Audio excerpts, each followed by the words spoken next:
Welcome back, and we're continuing right on. So off camera, I did all the activation of the spawn points and the deactivation of it. Just so you recall what I'm talking about here is we activated all of these skeletons, spawn points, fired them based off of our times that we created, and then 45 seconds in we deactivated them all.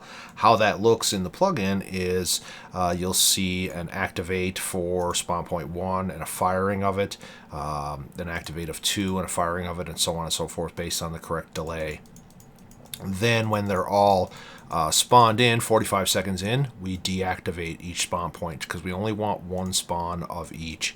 And I'm not sure if we're using instances, dungeon instances in this example, so I did not have the reset, one spawn on reset on the spawn point itself, because if this was an instance, it would be fine to actually just spawn once on there and I wouldn't have to do these deactivates, but I don't know if it's an instance, so we have to throw this in to deactivate them.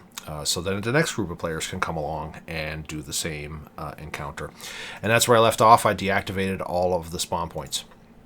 The next thing that we have to do in our plan is we have to remember that while these skeletons are spawning and firing, the vampire is back at her throne and she's giving the illusion that she's casting some spells and healing herself up and whatnot. So we need 3 fake casts of healing spell at 10, 20, and 30 seconds. So they're relatively easy to do.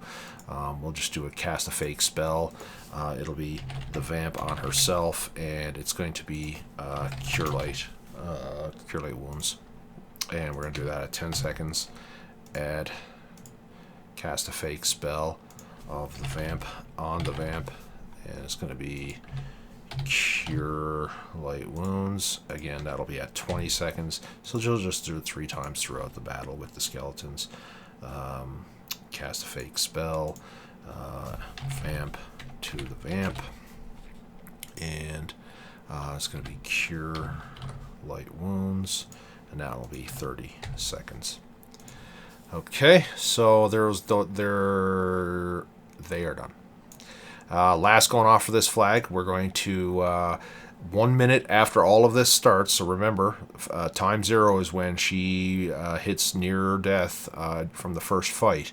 1 minute later, all of these skeletons have spawned. You're in the middle of battle with them. She's done some fake healing spell casts, and then she's going to rejoin the fight. As per here, she's going to, after 1 minute, she's going to jump back into the fight with her basic melee attacks. So 1 minute in, we're going to turn our plot flag off and set her hostile again. So that's relatively easy.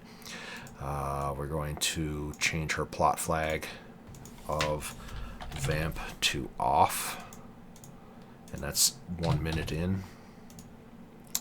And we're going to set her hostile. We're going to G. There you are. Go hostile. Vamp.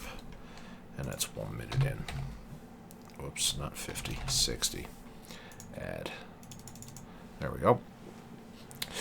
So that's it for flag 2. That takes care of all of flag 2. Now flag 3 is the last event. And again, this one is actually a complicated one too. So when she hits near death again, the second time, flag 3 will activate. She's going to say some more words, do another sound effect, and then she's going to turn invisible and do the whole darkness thing. So what we translated that to was very similar to the first bit is very similar to flag 2, where we're going to take away her hostility. We're going to set our plot flag on. We're going to speak a grunt, to speak a sound, and speak a one-liner, and change her AI to go to the center of the room this time. And we're going to add it so that she's going to run there. Then when she gets there, she's going to stand there for a moment and then cast her illusionary darkness spell, where we're going to turn the room dark. What I'll probably do is I'll do the same thing when I do all of these mundane bits there. I'll show the first couple, and then I'll pause the video and do the rest off camera just to save the time on that. So, again, we're going to do something very similar that we did in flag 2. We're going to remove her hostility, and again, this is now on flag 3. The second time she goes down to almost no health. And the first thing we're going to do is remove hostility on the vamp.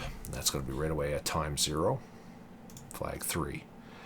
Next thing we're going to do is set her plot flag. So we're going to set her plot flag on because we don't want players re-engaging when we don't want them to. And we're going to do a sound effect. And it's on her, and we're going to do that 1 second after the fight ends. And like last time, I actually pre-looked for some sounds that would work for this. And you see underscore vamp F hit 2 seemed like a good selection. And a speak a one-liner, so she's going to speak a one-liner message again, and that'll be 1 second in.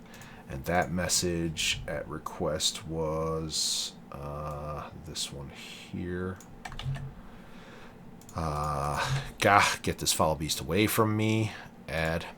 And that is the one-liner. Then we're going to change her AI. So change the mob AI. And again, changing mob AI. In this case, we don't put our AI on our blueprint. We put it on the spawn point. So we're going to go to the center of the room. And that'll happen 1 second in. And then we've got our AI change. Oh, and we also want to make her run. So what we're going to do there is we're going to set run AI of the vamp. Whoops. And that'll be, because we're changing our AI at second 1, we'll change her run to 1.5 and we'll set that to on. So she's going to run there. Add. And that'll get her to the center of the room and the fight is stopped. Next, we said about 10 seconds after all this starts, we're going to get her to cast a fake spell, and she's going to cast darkness. Now she's going to cast this darkness spell at the at our center of the room helper, which I'm just grabbing from our plan over here. It had a tag of dark center, and it was the darkness spell. So that's what she's going to cast 10 seconds in based off of our plan. That gives her time to stop the fight, do her little one-liners, run over to the center of the room, get herself in position, and then cast this visual effect of darkness. Now, in case you've forgotten what that dark center is, it's actually this waypoint here, or this placeable helper. And don't forget, we've got a bunch of these around the room that we've got to deal with. So that's what that is. She's going to cast her darkness spell at that. And that gets us right into the center. Okay. The next thing now we're going to do is we're going to do the actual effects on each of those. So the first thing we want, and we do that cast a fake spell 10 seconds in. So we'll give her 5 seconds to actually perform the spell casting, and then we'll cause the visual effects to occur. So the first thing we're going to do is the visual effect, and we're going to do that at dark center. There is no source tag because there's no beam effect in this, and it's going to be what is it? VFX duration, I believe it is. Darkness, yeah. This is the spell we're going to use. And based off of our plan, we want the spell to last for 30 seconds. And it's going to begin at 15 seconds. Why is it going to begin at 15 seconds? Because we are allowing her 10 seconds to get to the center of the room, 5 seconds to cast the fake spell, and then 15 seconds the darkness shows up for 30 seconds. And again, that's on flag 3. Okay. What I'll do then is... Actually, I'll do the rest of them. I'm going to pause the video, do the rest of them, because we have to do this exact same thing for dark 1 to 8, and then I'll come back when we do the area of effect. So I'm just going to pause the video here. So I'm just add this and then pause. Okay, so I've got all of those in, as you can see here. I put all the visual effects, one on each of our special effects helpers. 15 seconds in for a duration of 30, and that'll basically cast a darkness effect over pretty much the entire room except for those braziers, except for those lighted areas. We didn't want any darkness to be affected by, or any of those lighted areas, fire areas, affected by the darkness. So we have to do it all around the area, and that's really all that causes this bit of work here, is that kind of that one request. Now the other request is not only did we want the area to be dark, we actually wanted this special darkness to cause damage too. So what we're going to do is we'll start with our dark center special effects helper, and what we're going to do is we're going to apply an AoE damage effect, and we'll do this on our dark center. And again, it'll be as soon as the darkness occurs, which is 15 seconds in. We'll have it minor damage because this is a level 1 quest. So we'll have minimum damage 1, maximum damage 2. So you'll either take 1 or 2 points of damage. The damage type is we're just going to have this negative type damage. We're not going to allow a reflex or a reflex save on this one. You walk into this darkness, you're taking the damage. You're not getting any saving throws. If the builder wants to put in a saving throw, by all means, go right ahead. We'll just have a blood spurt if they get hit. Now the radius on this is probably going to be, if I were to guess, I'd probably say about 7 meters, because I'm familiar with the darkness spell size, and it looks to be about 7 meters. But again, this is something that you can fine tune after the fact. Just figure out what the radius kind of fits in with the size of the darkness effect. But my guess is about 7.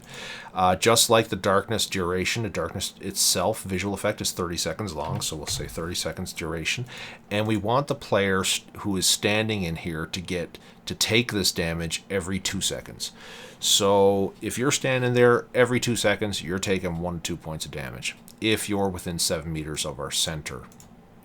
Now, the trick here is I have to do the same thing for each of our other special effects, each of these other areas of darkness. Because the darkness effect is not huge, in a big room like this, we have to have multiple darkness effects. So we're going to have to do the same thing and have an AoE damage for each of these. I'm just going to do that off camera, the exact same thing as I did with this one, and just add the rest in for the other 8. So I'll pause it here and I'll be right back. Okay, I'm back. I've got all of the AoE damages in, one for each of our dark tags. So this is our tag for our SE helpers around the room, one for each. 1 to 2 damage, 7 meters, 30 seconds with every 2 seconds. So those are all done. So we'll look back at our plan here. And we've got all of these in now. And then looking back, we remember that when the vampire causes this darkness effect, based off of our requirement here, we wanted the vampire to turn invisible. But I take this as we really, really want the vampire to go invisible. You just can't see the vampire at all. She's gone. And you're just going to have to deal with it until she gets back. You're going to have to try and run around figuring out why you're taking damage until you realize that, you know what, it's the darkness that's causing you damage. You should go near some light and sit it out and wait. So we're going to set her hidden 1 second after the darkness appears. So we'll throw that in there. So we'll do a set hidden and on the vamp. And that'll happen 16 seconds. So just after the darkness occurs, and her hidden state is going to be on. And again, that's on flag 3. Add. Then, looking back at our plan, really, she's just going to sit there hidden like that until the darkness effect ends, which is basically 45 seconds in. Why is it 45 seconds? Because we start the darkness 15 seconds, and the duration of the darkness is 30 seconds. So 45 seconds after this flag is set, she's going to reappear. So she disappears at 16 seconds. She's going to reappear at 45. So what we'll do is we'll do a set hidden again on our vamp. And that's going to happen at 45 seconds. And then we're going to set it off. So she disappears at 16, comes back at 45. In between these two numbers is the darkness around the room. Now, when she comes back, she's going to re-engage, because based off of the request is after the darkness comes back, she's going to go into combat again. In order to do that, we're going to set her plot flag off again. So we'll set that off, and it's going to be when she comes back. So we'll say 46 seconds. We'll give her 1 second to reappear, rematerialize. So she'll set her plot flag off. And this time, we're going to, so looking back at our plan, this is the last stage. When she comes back after the darkness, this is the last fight, which means the players can kill her. That means we're going to turn off our immortal on her. She is no longer immortal after this. Off. And that's going to make it so that the players can actually kill her this time. Done. Then we'll throw her into hostility because she would not have been hostile when she came back. And that'll be 40 seconds, 46 seconds in. And that marks the end of flag 3. So flag 3, when she goes near death after that, all of that is done. We also have this one last requirement, and that is when she dies, a burning effect on top of her. So I have the perfect thing in mind for that. We said we're going to throw a fire visual on her corpse for 10 seconds on flag 4. And remember, we set flag 4 when she dies. We already did that. So when flag 4 occurs, immediately when flag 4 occurs, she just died. Where we're going to put that is on her, and the visual that I have in mind is VFX hit spell fire, and we're going to cause that for 10 seconds. And that's going to cause her corpse to go on fire for 10 seconds. Now here's one little gotcha you have to watch out for when you're doing this. I'm just going to hit finish, quit. I'll select her profile, and I'll bring over her blueprint. If you want her corpse to sit there burning for 10 seconds, her corpse actually has to exist for 10 seconds. So this decay time here, you have to set it to 10 seconds. That's 10 seconds. It's in milliseconds. So her decay time is 10 seconds, and the visual effect will last 10 seconds. So you'll actually get to see her burning away there for 10 seconds. And let's look at our plan. And that's the end of our plan, and I believe we've captured everything. So from the look of it, I think we're done. So that was a bit of work to set up for sure. Again, there was some interesting requirements there in this combat, in this boss encounter that caused some extra work.